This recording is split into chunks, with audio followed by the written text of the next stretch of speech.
Ma ogtahay macmiil in adeega bill payment uu kuu sahlaya inaad si fudud ku bixin karto lacagaha biilasha TV-ga aad isticmaasho. Haddaba si aad u bixiso biilka TV-ga, fadlan raac tilmaamaha soo socda. Guji ama ku dhufa bill payments. Kadib guji ama ku dhufa TV bills.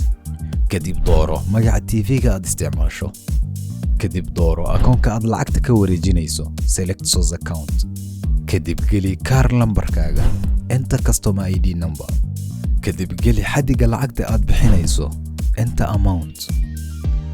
kadib geli faahfaahinta ama sababta aad lacagta u bixinayso, enter remarks. kadib guji ama ku dhufa submit. si aad u xaqiijiso, guji ama ku dhufa confirm.